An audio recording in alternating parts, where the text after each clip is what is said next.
Hello friends, मैं अतुल कुमार। आज की क्लास में हम अपरिमेय संख्याओं के बारे में पढ़ेंगे। तो अपरिमेय संख्या क्या होती है, पहले इसके बारे में थोड़ा सा जान लेते हैं।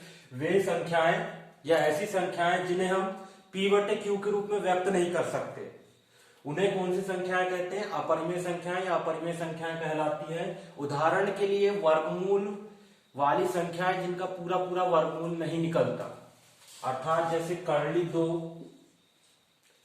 कर्णी 3, जिनका पूरा पूरा वर्गमूल नहीं निकलता, वे संख्याएं जैसे अपरिमेय संख्याएं। कर्णी 5, ये संख्याएं कौन सी संख्याएं कहलाती? अपरिमेय संख्याएं। क्यों? क्योंकि हम इनको p बटे क्यू के रूप में व्यक्त नहीं कर सकते। अच्छा, वर्गमूल जैसे जिनका पूरा पूरा वर्गमूल निकल जाता है, अर्थात कर्णी 4, कर्णी 9, ये संख्याएं अपरिमेय संख्याएं कहलाएंगी कि नहीं? तो ये संख्याएं अपरिमेय संख्याएं नहीं कहलाएंगी। क्यों? क्योंकि इनका वर्गमूल पूरी तरह निकल जाता है। जैसे कर्णी 4 का मान क्या होता है? 2, और इसका मान कितना होता है? 3। तो इनका मान पूरा पूरा निकल जाता है, इसलिए ये परिमेय संख्याओं की श्रेणी में आ जाएंगे। और जिन कर्णियों या वर्गमूल का मान पूरा पूरा नहीं निकलता, उसे अपरिमेय संख्या कहते हैं। और इसके अलावा उदाहरण कर्णियों के जितने भी हैं, जितने भी जिनका मान पूरा पूरा नहीं निकलता, अपरिमेय संख्या कहलाती हैं। और अशांत और अनावर्ती दशमलव भी अपरिमेय संख्या की श्रेणी में आता है। उदाहरण के लिए 1.54321567854, इस प्रकार की संख्याएं अशांत और अनावर्ती दशमलव भी अपरिमेय संख्याएं कहलाती हैं। और इसके अलावा पाई भी एक अपरिमेय संख्या है। पाई, जिसका उपयोग आप वृत्त की क्षेत्रफल, परिधि वगैरह ज्ञात करने में करते हैं, ये भी एक अपरिमेय संख्या है। तो अब इसके बाद प्रश्नावली 1.3 के सवाल देखते हैं।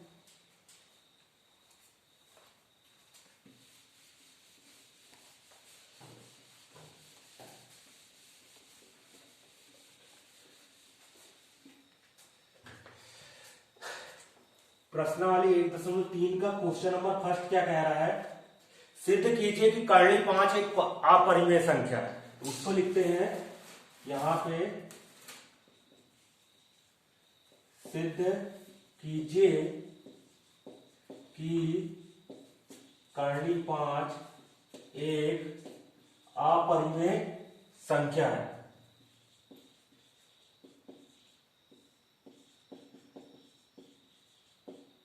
संख्या है, ये सिद्ध करना है। तो इसको सिद्ध करने के लिए कैसा मानेंगे? इसको सिद्ध करने के लिए इसका अपोजिट मान लेते हैं, उल्टा मान लेते हैं कि मान लो कर्णी 5 का संख्या एक परिमेय संख्या है। तो ऐसा मानने से हमको कुछ ना कुछ आगे गलत मिल जाएगा। इससे सिद्ध हो जाएगा कि कर्णी 5 एक अपरिमेय संख्या होती है। तो पहले इसका उल्टा मानते हैं। हल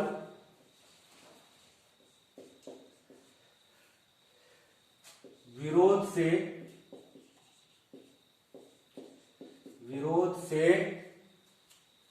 माना कि कर्णी 5 एक परिमेय संख्या है। कैसी संख्या है? परिमेय संख्या है।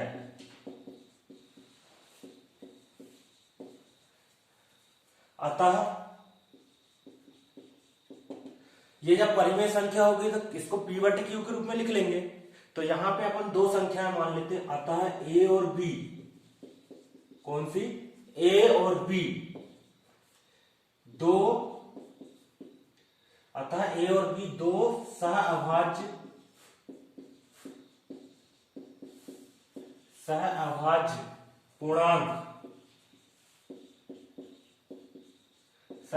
पूर्णांक इस प्रकार है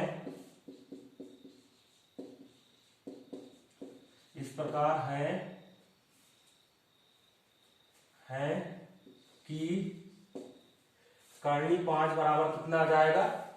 a बटे b। जहां पे क्या है? जहां b बराबर नहीं है शून्य के, जहां b बराबर नहीं होना चाहिए शून्य के। तो इससे क्या मिलेगा? अब दोनों का यहां गुणा कर देते हैं b का उधर ऊपर वाली संख्या से। तो अपने पास क्या आ जाएगा?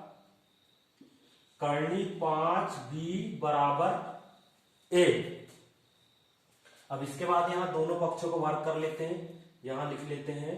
दोनों पक्षों का वर्ग करेंगे तो क्या होगा, कर्णी 5 का वर्ग कितना हो जाएगा 5, और b का वर्ग करेंगे तो b की घात कितना हो जाएगा 2, और यहाँ पे a का वर्ग करेंगे तो a की घात 2। इस चीज को यहाँ लिख देते हैं क्या, कोष्टक में दोनों पक्षों का वर्ग करने पर,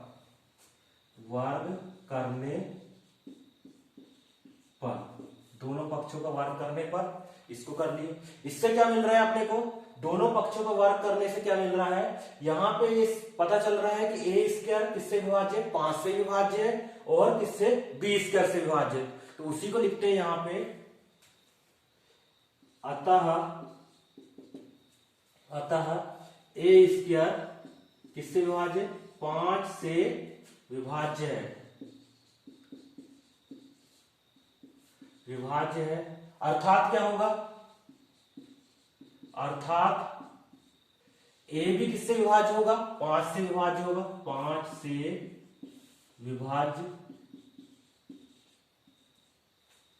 ए इसका जब 5 से विभाज्य तो ए भी 5 से विभाज्य होगा, यह है। तो यहां पे ये 5 से विभाज्य है, तो तब हम अतः हम a बराबर कितना लिख सकते हैं, कुछ भी मान लो, यहाँ पे 5 की इसमें 5c लेते हैं। ये जब दोनों 5 से विभाज्य हो जाएंगे, मतलब a स्क्वायर भी 5 से विभाज्य हो जाएगा और a भी, इसका मतलब a भी 5 से विभाज्य होगा। तो यहाँ पे a बराबर कितना ले लेते हैं 5c, इससे इसका मान कहाँ रखेंगे, यहाँ पे रख देते हैं। तो यहाँ पे कितना आ जाएगा 5b की घात 2 बराबर, एक ही जगह कितना रख देंगे 5c, पूरे घात कितना हो जाएगा 2। फिर यहाँ पे इसको सॉल्व करेंगे तो 5b की घात 2 बराबर 5 का वर्ग कितना हो जाएगा 25, c की घात 2।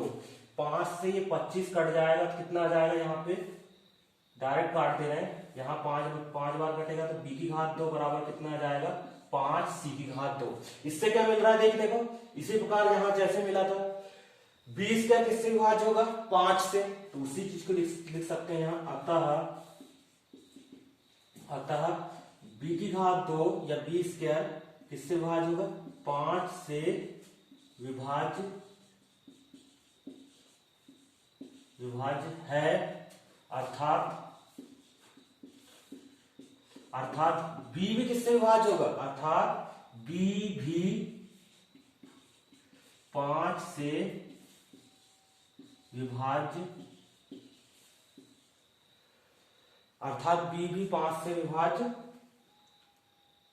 है। यहां पे होगा ना लिख के क्या लिख दोगे, है लिख देना। तो यहाँ पे अर्थात b भी 5 से विभाज्य है। अब अपने क्या देखने को मिल रहा है, a में भी 5 का भाग जा रहा है, मतलब a भी 5 से विभाज्य है, और यहाँ b भी 5 से विभाज्य है। इसका मतलब दोनों में 5 का भाग जा रहा है। तो जो अपन ने माने थे उसके खिलाफ हो रहा है, मतलब यहाँ पे क्या माने थे, a और b सहअभाज्य पूर्णांक है। सहअभाज्य का मतलब इन दोनों के बीच में कुछ भी उभयनिष्ठ गुणनखंड नहीं होना चाहिए, एक को छोड़कर, केवल इनके बीच में क्या उभयनिष्ठ गुणनखंड होगा, एक। तो यहाँ पे 5 आ रहा है, उसी चीज को लिख देते हैं, चूंकि a और b में उभयनिष्ठ गुणनखंड कितना आ रहा है अपने पास, ये 5 आ रहा है, 5 है, इससे ये मिला जो कि विरोधाभास है। कैसा है, विरोधाभास है। क्यों, क्योंकि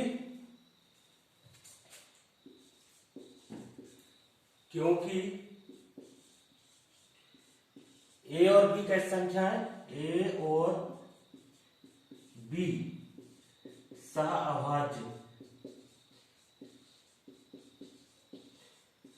सहअभाज्य पूर्णांक है।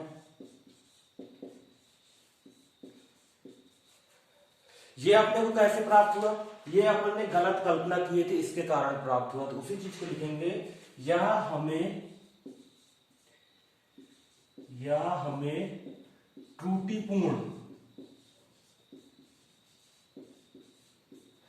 त्रुटिपूर्ण कल्पना के कारण प्राप्त हुआ। ये इससे अतः फिर इससे क्या निष्कर्ष निकलेगा? अतः इससे निष्कर्ष निकलता है कि कर्णी 5 एक अपरिमेय संख्या है। तो उसको इधर साइड लिख देते हैं। अतः इससे निष्कर्ष निकलता है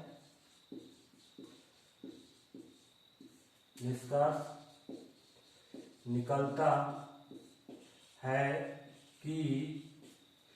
कर्णी 5 एक अपरिमेय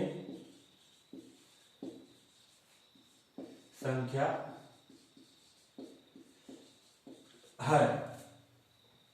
फिर से देख लेते हैं इस सवाल को एक बार और। क्या कह रहा है अपना प्रश्न? सिद्ध कीजिए कि कर्णी 5 एक अपरिमेय संख्या है। तो यहाँ पे इसको सिद्ध करने के लिए अब उल्टा मान लेते हैं। यहां से माना कि विरोध से माना कि कर्णी 5 एक कैसी संख्या है? परिमेय संख्या है। यहाँ पे ये परिमेय संख्या होगी तो इसको p बटे q के रूप में लिख सकेंगे आप। तो यहाँ पे मान लेते हैं अतः a और b दो सहअभाज्य पूर्णांक इस प्रकार है कि कर्णी 5 बराबर कितना आ जाएगा? a बटे b, जहां b बराबर नहीं है किसके? शून्य के। तो यहाँ पे फिर इसका त्रिज्या गुणा कर लेते हैं। कर्णी 5 b बराबर कितना आ जाएगा? a। तो फिर इसका दोनों पक्षों का क्या करेंगे? यहाँ वर्ग कर लेते हैं। तो 5 कर्णी 5 का वर्ग कितना होगा? 5 और b का वर्ग b की घात कितना हो जाएगा? 2 बराबर यहाँ a की घात 2। अब इससे क्या निष्कर्ष निकल रहा है? इससे ये पता चल रहा है कि अतः a स्क्वायर किससे विभाज्य होगा? 5 से विभाज्य, अर्थात a भी किससे विभाज्य होगा? 5 से, अर्थात a 5 से विभाज्य है। अतः हम फिर a बराबर कुछ अलग पूर्णांक ले लेते हैं। a बराबर कितना ले लेते हैं? 5c, जहां c के बारे में बता देते हैं, जहां c एक क्या है? पूर्णांक है। जहां c एक पूर्णांक है तो ये c एक पूर्णांक है। फिर इसका मान यहाँ पे रखेंगे समीकरण में। तो यहाँ पे होगा 5 b की घात 2 बराबर a की घात 2 की जगह कितना होगा? 5c और पूरे घात कितना आ जाएगा? 2। फिर यहाँ ये 5 का वर्ग लिख दिए 25 और c की घात कितना होगा? 2। 5 से 25 कट गया, कितने बार कटेगा? 5 बार। तो यहाँ क्या मिल गया? b की घात 2 बराबर 5 c की घात 2। तो इससे क्या मिल रहा है अपने को? अतः b स्क्वायर किससे विभाज्य है? 5 से, अर्थात b भी किससे विभाज्य है? 5 से विभाज्य है। तो यहाँ पे a भी 5 से विभाज्य है और b भी 5 से विभाज्य। इसका मतलब दोनों की दोनों क्या? 5 से विभाज्य है। तो उसी चीज को लिखा मैंने, चूंकि a और b में उभयनिष्ठ गुणनखंड, या यहाँ पे इस प्रकार लिख देते हैं, इस प्रकार a और b में उभयनिष्ठ गुणनखंड 5 है, जो कि विरोधाभास है। क्योंकि हम लोगों ने माना था कि a और b सहअभाज्य पूर्णांक है, तो ये इसका विरोधाभास है। क्योंकि a और b सहअभाज्य पूर्णांक है, यह हमें त्रुटिपूर्ण कल्पना के कारण प्राप्त हुआ है। अतः इससे निष्कर्ष निकलता है कि कर्णी 5 एक कैसी संख्या है? अपरिमेय संख्या है। इसके बाद नेक्स्ट क्वेश्चन देखते हैं इसका।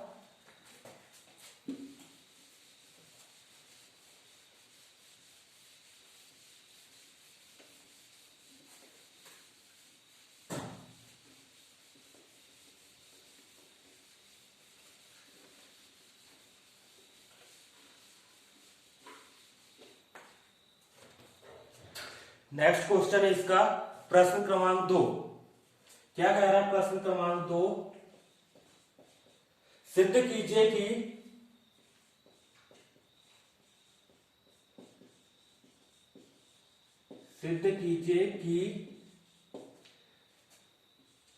3 धन 2 करनी में 5, कितना? 3 धन 2 करनी में 5 एक कैसी संख्या है?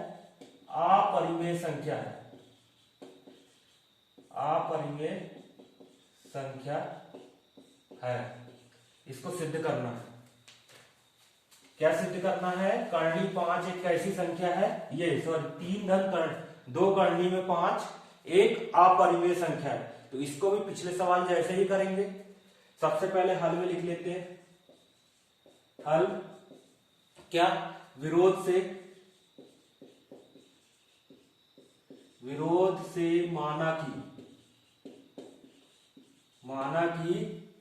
माना कि 3 धन का 2 करनी में 5 कैसी संख्या है? एक परिमेय संख्या है। एक परिमेय संख्या है।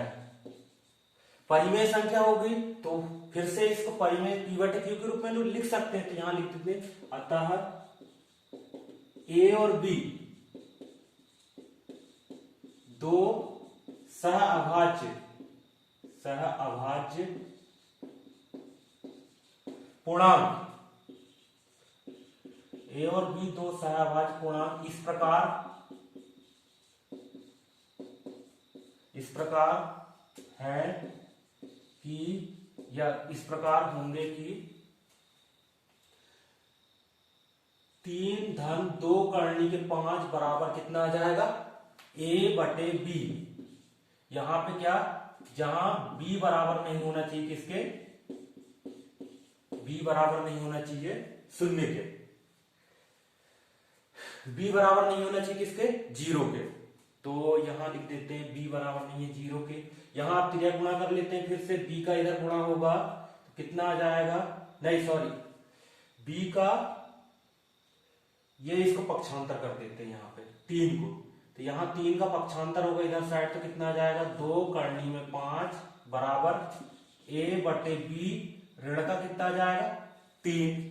फिर यहां से 2 का पक्षांतर करते हैं तो 2 यहां से जाएगा तो करनी 5 बराबर कितना आ जाएगा, a बटे 2b ऋण 3 बटे 2।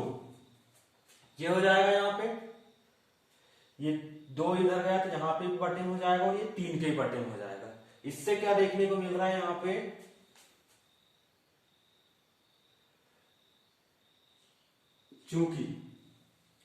चूंकि इससे मिल रहा है अपने को यहां पे, चूंकि a और b कैसे है अपने पास, पूर्णांक है, a और b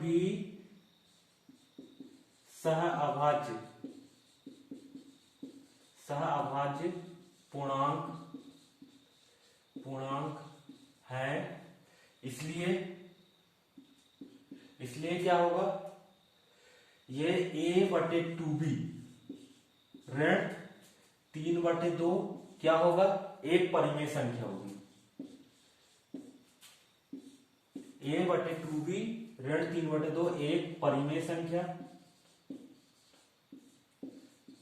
संख्या होगी। अर्थात इससे क्या मिल रहा है, यदि ये परिमेय संख्या होगी तो ये भी परिमेय संख्या होगी, अर्थात करनी 5 भी एक परिमेय संख्या होगी,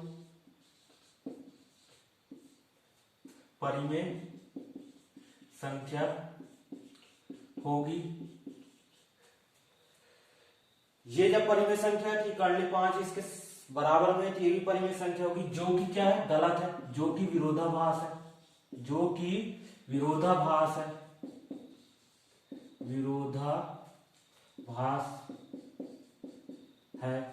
क्यों विरोधाभास है, क्योंकि करनी 5 एक कैसी संख्या होती है, अपरिमेय संख्या होती है, क्योंकि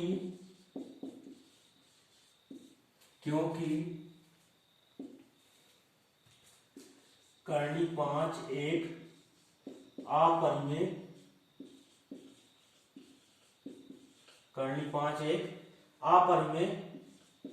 संख्या होती है, अपरिमेय संख्या होती है। इससे क्या निष्कर्ष निकलेगा, इससे अतः इससे निष्कर्ष विरोधाभास है, क्योंकि करनी 5 एक अपरिमेय संख्या होती है। यहां पे थोड़ा सा लिख देते हैं, यह हमें किस कारण प्राप्त हुआ है, त्रुटिपूर्ण कल्पना के कारण प्राप्त हुआ। यह हमें त्रुटिपूर्ण कल्पना के कारण प्राप्त हुआ है, अतः इससे निष्कर्ष अतः इससे निष्कर्ष निकलता है कि कितना 3 धन 2 करनी में 5 एक कैसी संख्या है? अपरिमेय संख्या है, अपरिमेय संख्या है। तो ये हो गया इस प्रकार। ये सवाल तो पिछले सवाल की अपेक्षा छोटा ही है।